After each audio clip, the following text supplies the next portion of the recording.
Hi hello ನಮಸ್ಕಾರ ಸ್ನೇಹಿತರೆ. ನಾನು ಇವತ್ತು ಟೊಮೊಟೊದಿಂದ ಒಂದು ಸಿಂಪಲ್ಲಾಗಿ ಚಟ್ನಿ ಅಥವಾ ಗೊಜ್ಜು ಅಂತ ಹೇಳ್ಬೋದು ಮಾಡ್ತಾಯಿದ್ದೀನಿ. ಇದಕ್ಕೆ ಬೇಕಾಗಿರೋ ಸಾಮಗ್ರಿ ಟೊಮೊಟೊ ಕಟ್ ಮಾಡಿ ಒಂದು ಅರ್ಧ kg ಆಗುವಷ್ಟು ಮಿಕ್ಸಿ ಜಾರಿಗೆ ಹಾಕ್ಕೊಳ್ಳಿ.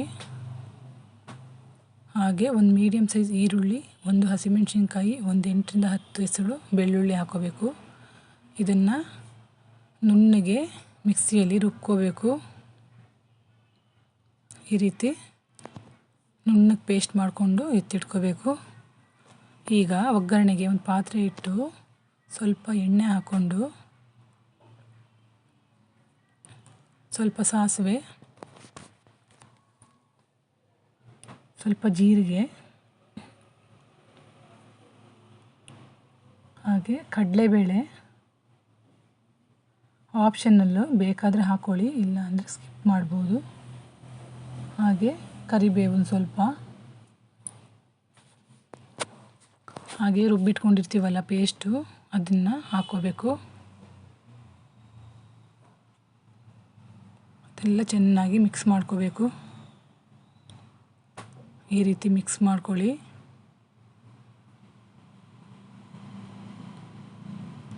ಈಗ ಸ್ವಲ್ಪ ಹೊತ್ತು ಅದನ್ನು ಮುಚ್ಚಿಟ್ಬಿಟ್ಟು ಅದು ಕುದಿಯೋ ಬರೋವರೆಗೂ ಕಾಯಬೇಕು. ನಂತರ ಇದಕ್ಕೆ ರುಚಿಗೆ ತಕ್ಕಷ್ಟು ಉಪ್ಪು ಹಾಕ್ಕೊಂಡಿದ್ದೀನಿ. ಹಾಗೆ ಖಾರಕ್ಕೆ ತಕ್ಕನಾಗೆ ಅಚ್ಚ ಖಾರದ ಪುಡಿ, ಹಾಗೆ ನಿಮ್ಗೆ ಎಷ್ಟು ಬೇಕು ಅಷ್ಟು ಖಾರದ ತಕ್ಕನಾಗಿ ಹಾಕ್ಕೊಳ್ಳಿ. ಹಾಗೆ ಒಂದು ಚಿಟಿಕೆ ಅರಿಶಿನ ಪುಡಿ, ಹಾಗೆ ಬೆಲ್ಲ ಆಪ್ಷನಲ್ ಇದೂ. ಇದು ಹಾಕಿದ್ರೆ ಒಂದು ಸ್ವಲ್ಪ ಸಿಹಿಯಾಗಿ ಬರುತ್ತೆ. ಹುಳಿ ಸಿಹಿ ಖಾರ ಎಲ್ಲ ಮಿಕ್ಸ್ ಆಗುತ್ತಲ್ಲ, ಆವಾಗ ಗೊಜ್ಜು ತಿನ್ನೋಕ್ಕೆ ತುಂಬ ರುಚಿಯಾಗಿರುತ್ತೆ. ಈಗ ಎಲ್ಲ ಮಿಕ್ಸ್ ಮಾಡ್ಕೋಬೇಕು. ಚೆನ್ನಾಗಿ ಎಲ್ಲ ಕಡೆ ಅದನ್ನು ಮಿಕ್ಸ್ ಮಾಡಿಕೊಂಡು ನೋಡಿ, ಈ ರೀತಿ ಈ ಹದಕ್ಕೆ ಗೊಜ್ಜನ್ನು ರೆಡಿ ಮಾಡ್ಕೋಬೇಕು. ಇನ್ನೂ ನಿಮಗೆ ದಪ್ಪ ಬೇಕು ಅಂದರೆ ಇನ್ನೂ ಒಂದು ಸ್ವಲ್ಪ ಅದನ್ನು ಕುದಿಸ್ಕೊಂಡ್ರೆ ಇನ್ನೂ ದಪ್ಪ ಬರುತ್ತೆ. ಬೇಡ ಇಷ್ಟೇ ಸಾಕು ಅಂತ ಹೇಳಿದ್ರೆ ಚೆನ್ನಾಗಿರುತ್ತೆ ಈ ಥರನೇ. ಇದನ್ನು ಚಪಾತಿ ಜೊತೆಗೆ ತಿನ್ನೋಕ್ಕೆ ತುಂಬ ರುಚಿಯಾಗಿರುತ್ತೆ. ನೋಡಿ, ಈ ರೀತಿ ರೆಡಿಯಾಗಿದೆ. ಈಸಿಯಾಗಿ ಸುಲಭವಾಗಿ ಮಾಡುವಂತಹ ಟೊಮೊಟೊದಿಂದ ಮಾಡುವಂತಹ ಟೊಮೊಟೊ ಚಟ್ನಿ ಅಥವಾ ಗೊಜ್ಜು ಏನಾದರೂ ಅನ್ಕೋಬೋದು. ತುಂಬ ಈಸಿ, ಸುಲಭವಾಗಿ ಮಾಡ್ಬೋದು, ಪಟ್ ಅಂತ ಮಾಡ್ಬೋದು.